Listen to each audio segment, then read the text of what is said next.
Hello बच्चों, आज हम लोग एक बहुत कॉमन चैप्टर शुरू कर रहे हैं, सॉल्यूशन। जब से केमिस्ट्री की शुरुआत किया होगा आपने, तभी से इसके बारे में आप सुनने लगे होंगे, है ना। और घर पर भी आप बनाते हैं सॉल्यूशन। शरबत तो पीते ही हो, वो क्या है? सॉल्यूशन ही है। खैर, आते हैं हम टॉपिक पे। मिक्सचर जानते हो? मिक्सचर का मतलब कहीं पर भी अगर आप दो या दो से अधिक मैटर को, पदार्थ को मिलाते हो, मिक्सचर हो गया।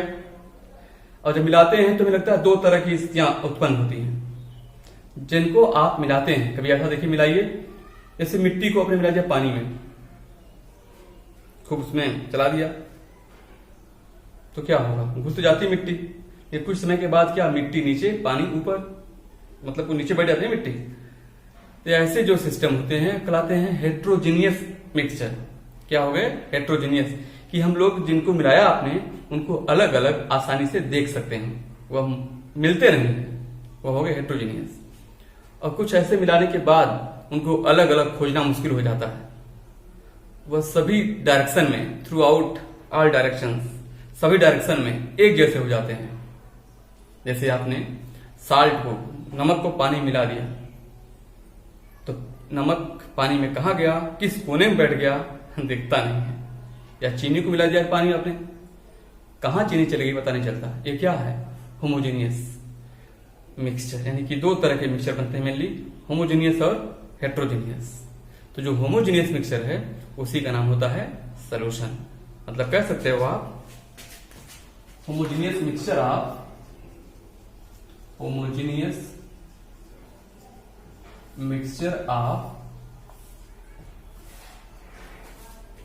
टू और more substance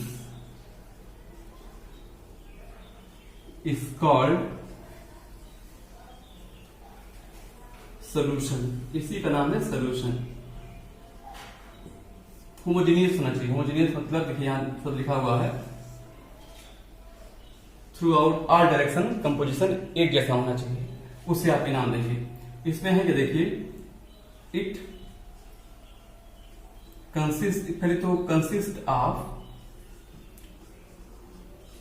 to component, two component नाम जानते होंगे कौन कौन इसमें होते हैं। एक को आप नाम देते हैं सॉल्यूट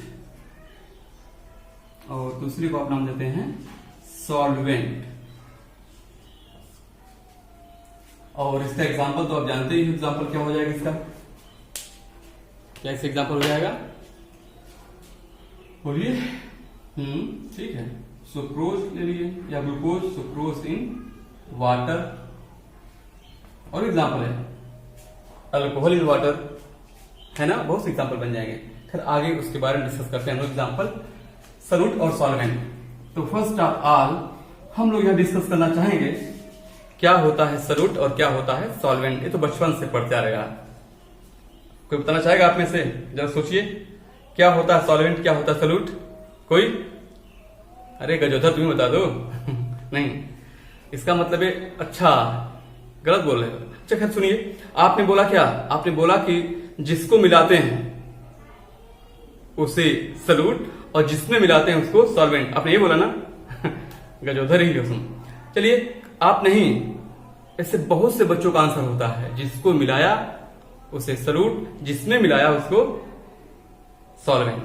जरा समझो यहां पे, हम अगर आपके सामने इस तरह से छोटा सा जो कंटेनर है, कोई भी हो सकता है, एक ये हो गया, एक ये हो गया, मान लो इसमें पहले से जो है 100 ml वाटर है, 100 ml वाटर पहले से H2O। इसमें हमने 100 ml अल्कोहल मिला दिया, C2H5OH। डिमांड इसकी बहुत ज्यादा है आजकल।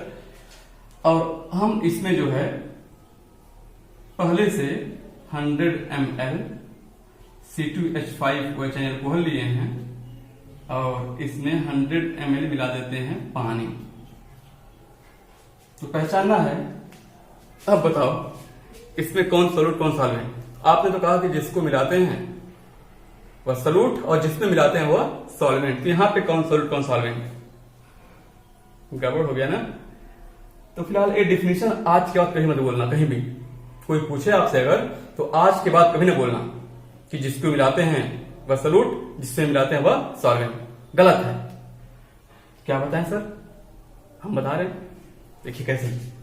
तो इसमें जो है कभी मत करना ऐसा। देखिए इसमें जो एग्जैक्ट होता क्या है, जो बाई मास यानी वेट के अनुसार, जो भार के अनुसार ज्यादा होता है उसी का नाम होता है सॉल्वेंट। जो बाई वेट यानी भार के अनुसार कम होता है वह हमेशा होगा सॉल्यूट। यानी कह सकते हो यह ऑलवेज जो है बाई वेट हमेशा कम रहेगा कि ज्यादा रहेगा, और ये बाई वेट हमेशा लेस रहेगा, लेस, और ये ज्यादा रहेगा। तो ये मोर यूज कर सकते हो, कुछ बच्चे परेशान हो रहे हैं। मोर और यह लेस, ज्यादा और यह कम। अब आप सोच रहे हैं कि यहां पे कौन ज्यादा कौन कम, ऐसा है क्या? पहचानिए। दोनों के वॉल्यूम सेम है। जरा हम लोग दोनों के वेट, दोनों के मास निकालते हैं। क्या आप नहीं जानते हो क्या? यहां लिखते हैं मास इज इक्वल टू होता क्या बच्चे? Volume into density. होता है कि नहीं? बिल्कुल होता है। दोनों के वॉल्यूम तो सेम है, यानी कि यह 100 ml क्या है? वाटर है, और 100 ml ही इसमें अल्कोहल है। जाहिर सी बात है दोनों के वॉल्यूम तो हो गए सेम। डेंसिटी पे आते हैं। दो डिफरेंट कंपाउंड, दो अलग कंपाउंड की डेंसिटी हमेशा अलग होगी। डेंसिटी इनकी डिफर करती है। ये दोनों की डेंसिटी इनकी अलग अलग होगी, अलग अलग। तो कैसे पहचाने किसकी अधिक डेंसिटी होगी? डेंस का मतलब क्या? मॉलिक्यूल जहां पे पास पास होते हैं वो अधिक डेंसिटी वाले होते हैं, और जहां पे मॉलिक्यूल दूर दूर होते हैं उसकी डेंसिटी कम होती है। मॉलिक्यूल दूर है तो डेंसिटी कम, मॉलिक्यूल पास पास है तो डेंसिटी ज्यादा। वैसे भी देखिए डेंसिटी के लिए जो है स्ट्रेंथ ऑफ इंटरमॉलिक्यूलर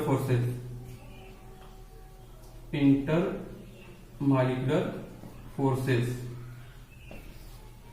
ये देखते हैं लोग। जिसमें ज्यादा होगा उसी को हम लोग ज्यादा डेंस मानते हैं, होते भी हैं मानते नहीं हैं।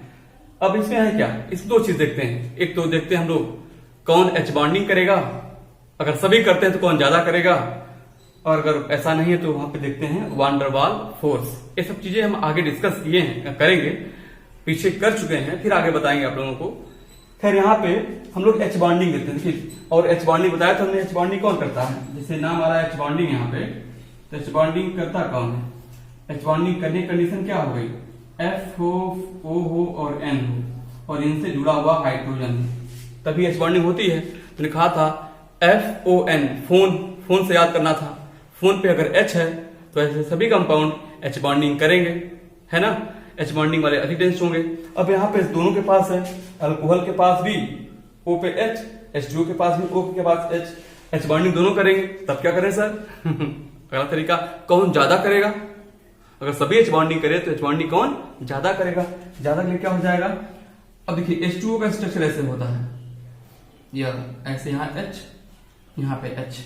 ऐसे ही अल्कोहल की बात करें अगर हम, तो देखिए यहाँ पे C2H5O, और यहाँ पे H, लोन पेयर। तो एच बॉन्डिंग का मतलब होता है कि एक मॉलिक्यूल कितनी एच बॉन्डिंग करेगा वो डिपेंड करता है कि उसके फोन पर, मतलब F, O या N पर कितने हाइड्रोजन है, और उस फोन पे कितना लोन पेयर है। तो इसके फोन यानी O पर 2 H हो गए और 2 लोन पेयर भी हैं, यानी 4 एच बॉन्डिंग कर सकता है। कितना? 4 एच बॉन्डिंग कर सकता है। और इस पर देखिए यहाँ पे एक एच केवल, यह तो 5 एच तो सी के हैं, ओ के तो एक ही एच है ना, एक, और 2 लोन पेयर, नहीं 3 एच बॉन्डिंग कर सकता है। तो यह 4 एच बॉन्डिंग कर सकता है वाटर, अल्कोहल 3 ही एच बॉन्डिंग कर सकता है। तो इसका मतलब वाटर ज्यादा मजबूत एच बॉन्डिंग करेगा, मतलब वाटर के मॉलिक्यूल्स अल्कोहल के मॉलिक्यूल्स के कंपेयर में ज्यादा पास पास होंगे। तो यही वजह है कि वाटर की डेंसिटी अल्कोहल की डेंसिटी से अधिक होती है, मतलब वाटर अधिक डेंस वाला हो गया, तो वाटर अधिक डेंसिटी वाला हो गया, तो वाटर की डेंसिटी अधिक, वॉल्यूम दोनों को बराबर ही था, तो वाटर का मास ज्यादा हो गया, वाटर का मास ज्यादा हो गया तो वाटर क्या यहाँ पे सॉल्वेंट हो गया। क्लियर, वाटर यहाँ पे सॉल्वेंट हो गया। तो समझ आ गया सबको, यही यहाँ पे चाहे यहाँ पे हो चाहे यहाँ पे हो, दोनों केस में क्या रहेगा ये सॉल्वेंट। समझ आ गया होगा सबको, ऐसे पहचानते हैं। अब न बोलना कभी, यानी अब से कोई पूछे बोलेंगे एक ऐसा कंपोनेंट जो बाई वेट ज्यादा होगा वह सॉल्वेंट, और जो बाई वेट कम होगा वह सॉल्यूट। ऐसे पहचान सॉल्यूट और सॉल्वेंट। खैर आगे देखिए, इसके बाद यहां पे कहानी शुरू करते हैं हम लोग। सोल्यूशन के टाइप पे आते हैं, कितने प्रकार के सोल्यूशन होते हैं। पहली बात तो अगर आप देखें कंपोनेंट के बेसिस पे, कंपोनेंट का मतलब कितने लोगों का मिला के आप बनाते हैं घर पे सोल्यूशन। अगर आपने 2 लोगों को मिलाया केवल, तो इसे बोलेंगे, आप बोल देंगे बाइनरी सोल्यूशन, यानी कह सकते हो किसके नंबर ऑफ कंपोनेंट के बेसिस पे। सोल्यूट सॉल्वेंट होते ही है, मतलब कैसे on the basis of number of components. तो अगर 2 कंपोनेंट है केवल, तो आप इसे नाम दीजिएगा बाइनरी सॉल्यूशन। दूसरा, अगर 3 कंपोनेंट है तो टर्नरी सॉल्यूशन। अगर 4 कंपोनेंट है तो quaternary solution, quaternary solution. And so आने से बोलते जाएंगे, है ना। 2 मतलब जैसे घर पे बनाया आपने शरबत, वाटर एंड शुगर, कितने कंपोनेंट 2 कंपोनेंट, ये क्या हो गया बाइनरी सॉल्यूशन। क्लियर, इस पे आते हैं। आपने बनाया था क्या अभी यहां पे वाटर एंड शुगर, उसमें आपने ऐड कर दिया थोड़ा साल्ट, कितने हो गए, नमक डाल दिया, कितने 3 लोग, तो टर्नरी सॉल्यूशन। आप थोड़ा सा सिट्रिक एसिड नींबू डाल दिया, नींबू, कितने हो गए 4 कंपोनेंट, क्वाटर्नरी सॉल्यूशन। तो कितने लोगों को मिला के सोल्यूशन बनाया आपने, उसके बेसिस पे ये नेमिंग होती है, कॉमन यूज में है। खैर आपको इस चैप्टर में इसके बारे में जानना थोड़ा सा, बाइनरी सॉल्यूशन के बारे में, मतलब इसके अब हम लोग जो सॉल्यूशन को बाइनरी सॉल्यूशन को फर्दर क्लासिफाइड करेंगे, किसपे on the basis of physical states, यानी कह सकते हो आप एक तो दूसरा classification on the basis of physical states, physical states. देखिए कितने टाइप हो सकता है, यहां लिखते हैं हम लोग टाइप ऑफ सॉल्यूशन, समझिए ध्यान से, समझ तो आएगा। और यहां लिखते हैं हम लोग सॉल्वेंट,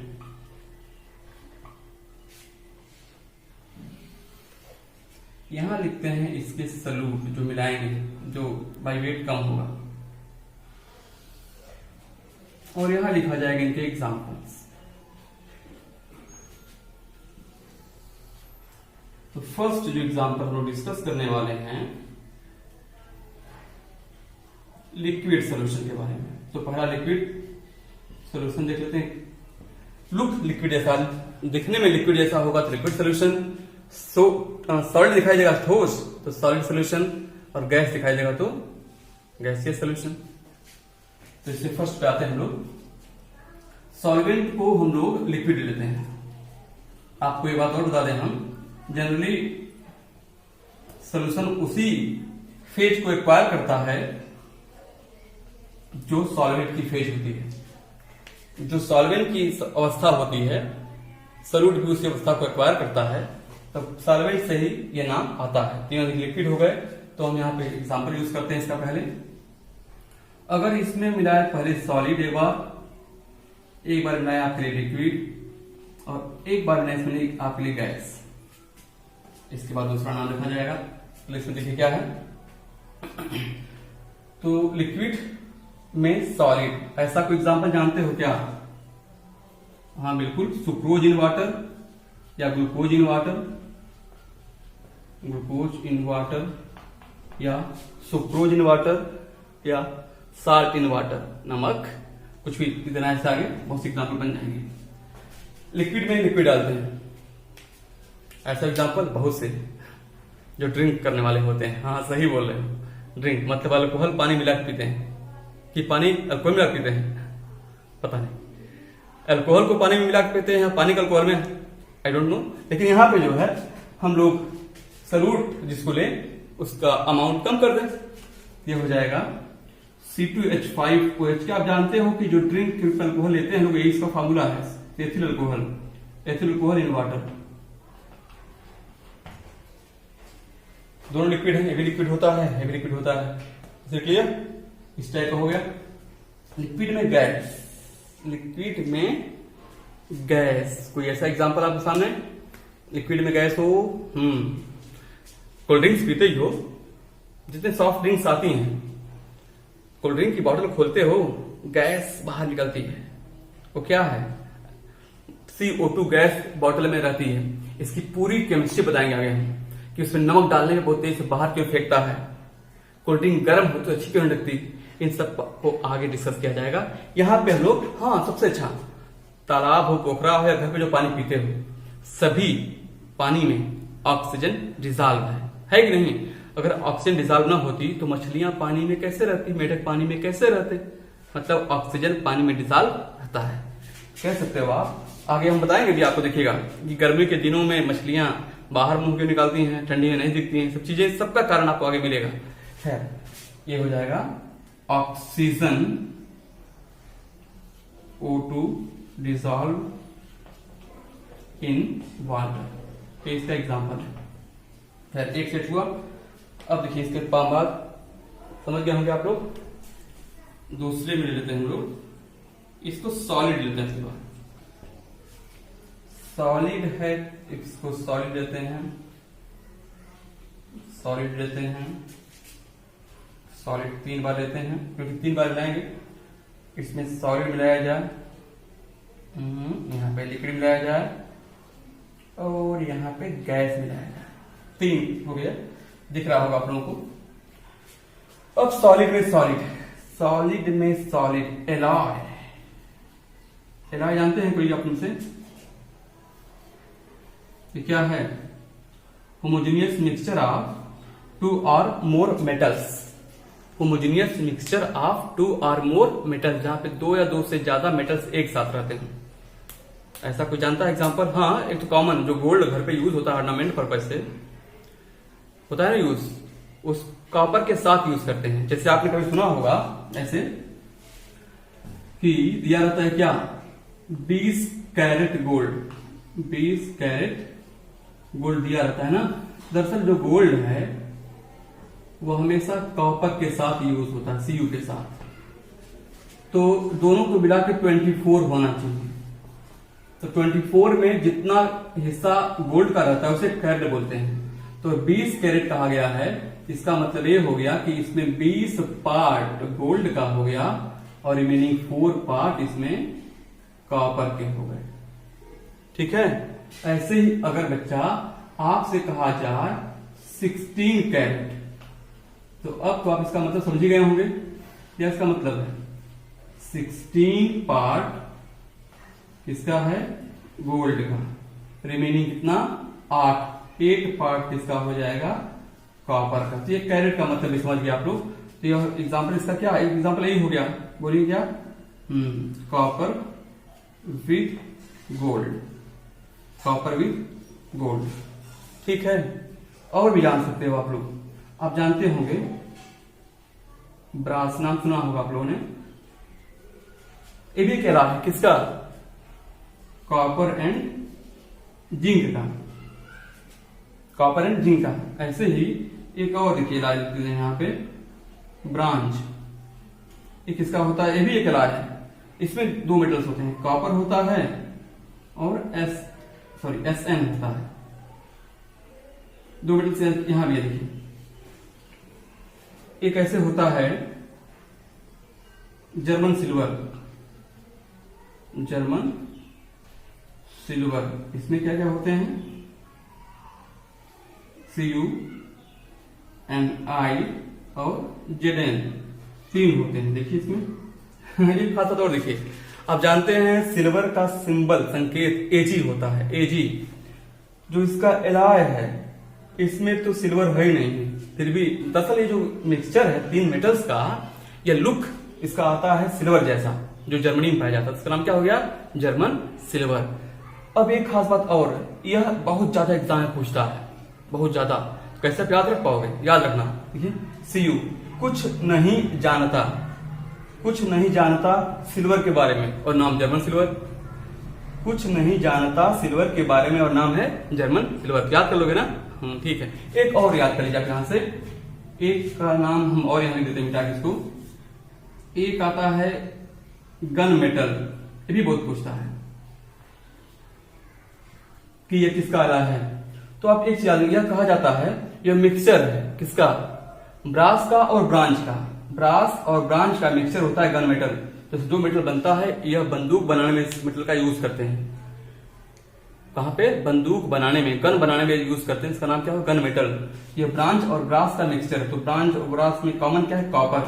कॉपर हो गया, और SN तो है ही है, Zn भी हो गया। ये तीन लिखे हुए हैं। तो आप याद रखना, ब्रास और ब्रांच का जो मिक्सचर है वह होता है गन मेटल। तो इसमें कॉपर, यहां भी कॉपर कॉमन हो गया। जिंक ले लिया, SN ले लिया, तो यह हो गया गन मेटल।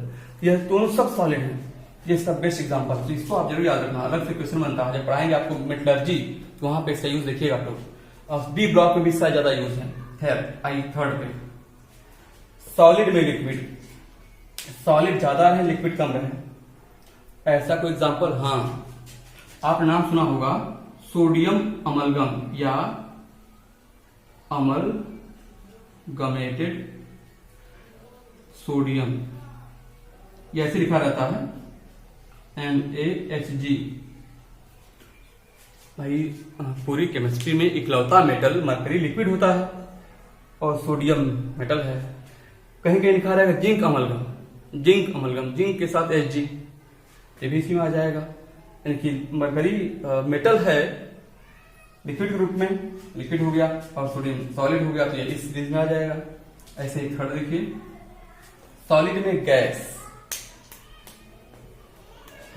सॉलिड में गैस, इसका एग्जांपल देखिए। आप सभी लोगों ने कुछ ऐसी रिएक्शंस बचपन में पढ़े हैं। बचपन का मतलब क्या है यार?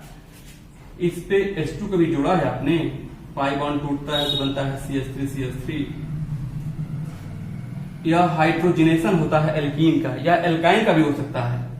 एल्काइन का भी पढ़ेंगे आप लोग, यहाँ एल्काइन लिखी रहेगी। तो इस एरो पे क्या लिखा रहता था? एक कैटलिस्ट है, निकिल, पैलेडियम और प्लेटिनम। ये करते क्या है? ये लोग पहले इस H2 गैस को पकड़ लेते हैं। ये सॉलिड है, मेटल सॉलिड होंगे, है ना? H2 गैस को पकड़ लेते हैं, तब ये रिएक्शन में पार्टिसिपेट करते हैं। इसे कहा जाता है, लिखा रहता है hydrogenated metal like this and this. याद रखना, निखिल प्रसाद पंडित, निखिल प्रसाद पंडित, ये तीनों मिलके बनाते हैं क्या? इसका कैटलिस्ट बनाते हैं। बेस्ट हैं हाइड्रोजिनेशन के लिए। आपने पढ़ा होगा जब हम लोग वनस्पति घी से, वनस्पति तेल से, वेजिटेबल ऑयल से बनाते हैं डालडा, तो डालडा में जो कैटलिस्ट है वह NI रहता है, क्योंकि वहां पे जो वेजिटेबल ऑयल है उसका करते हैं हाइड्रोजिनेशन, तब बनता है डालडा। इसका फिर वही सेम, यह H2 को पहले पकड़ता है, इसे बोलेंगे हाइड्रोजिनेटेड निकिल। मतलब क्या हो जाएगा? तो गैस कम है और ये ज्यादा है, इसका नाम हो जाएगा हाइड्रोजिनेटेड क्या? या तो NI या PD या PET, निखिल प्रसाद पंडित। याद रखना, यह हाइड्रोजिनेशन करने वाले। डिस्कस करते हैं गैसेस सॉल्यूशन, जिसमें अब की बार सॉल्वेंट रहेगा गैस।